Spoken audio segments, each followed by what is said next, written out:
What was I want? Je veux. Je veux. And you want? Tu veux. Tu veux. I can or am able. Je peux. Je peux. And you can? Tu peux. Tu peux. Can you confirm? Tu peux confirmer. Tu peux confirmer. And we don't, again, really hear that N, no? Confirmer. Confirmer. I think you drive too much in the it's, N. It's too better. So just think it, but don't pronounce it. If you feel like your mouth has already moved into that letter, it's too late already. No, you want to think it, but not arrive. Confirmer. Confirmer. So we've seen how we can simply change our intonation in French to make a question. No, you can confirm. Tu peux confirmer. Can you confirm? Tu peux confirmer.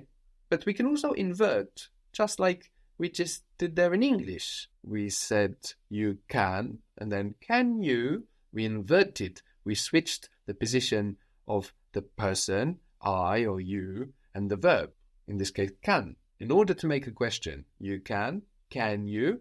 And we can do the same in French. So whilst you can make the question with the tone of voice, in French, you will also hear people inverting. So, give me first again, you can. Tu peux. Tu peux. And now, can you?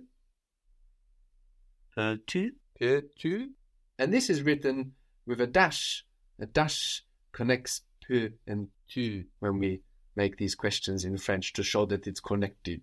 How would you say, can you explore a little?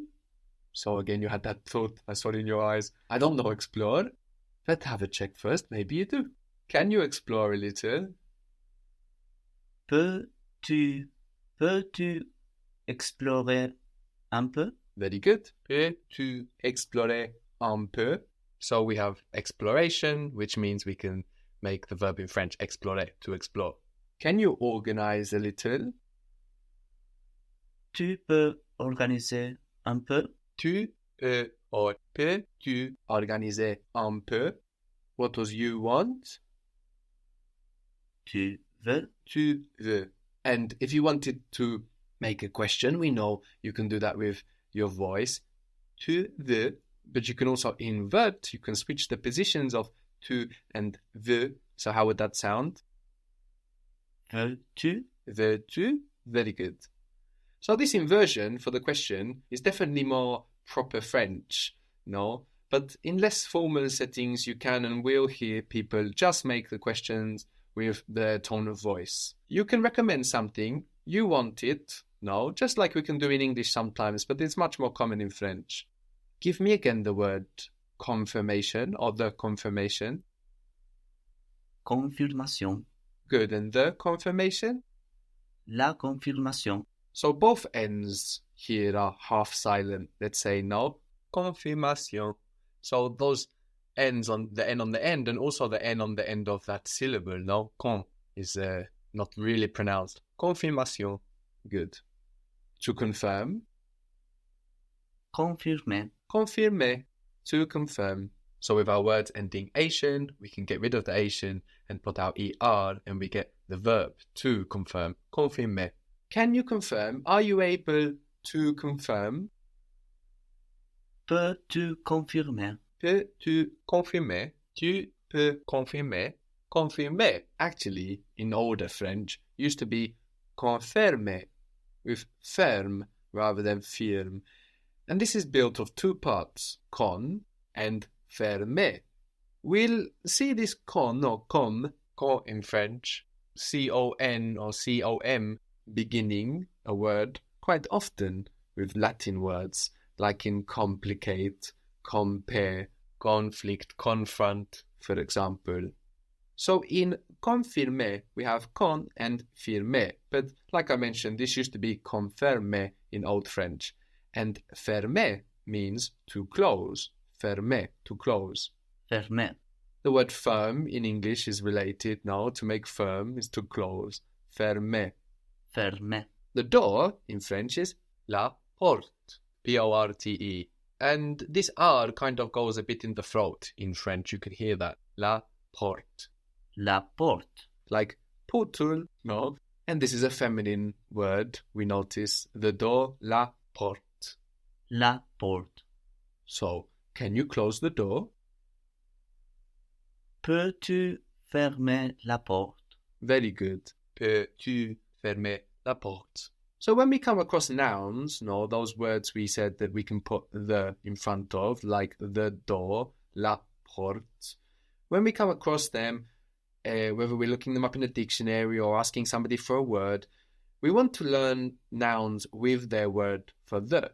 This way, we are learning them with their gender, no? So in the dictionary, you should see an F or a femme or an M or masc written there, letting you know what the gender is. So, if you looked up door in the dictionary and saw porte with an F or femme, you can think to yourself, la porte. Thinking with the word for the, rather than thinking, oh, it's feminine. I need to remember that it's feminine. No, don't worry about that. Just learn the door, la porte. And then you know that it's feminine.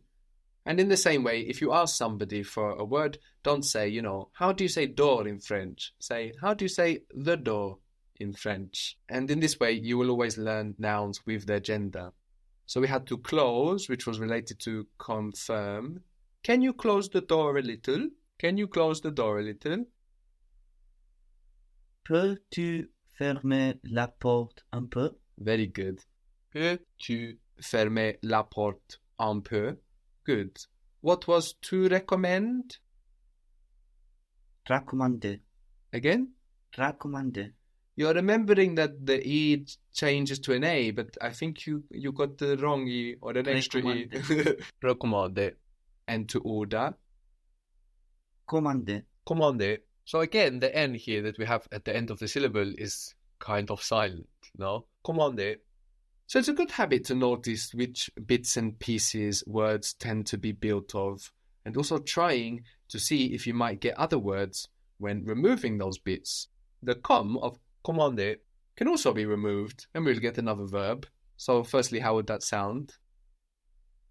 Mande. Mande. But mande is not a very common verb. It means to summon, but it's maybe only used in literature nowadays in French. But it's still useful for us to think about this, because when we find mande, we actually find the base of to recommend, to command, to order. Recommander, commande. And you can let your imagination wander and think of adding other Latin bits and pieces to continue experimenting with what words you could find. So, for example, identifying that base, monde, we might then recognize that demand, for example, in English, is built of that. And we might have a go at saying demand, to demand, in French, which might be Demander. Demander. And here we have the E without the accent, like in je, le at the beginning. Demander. So we get recommander, commander, mander, demander. We could have to reprimand, reprimander.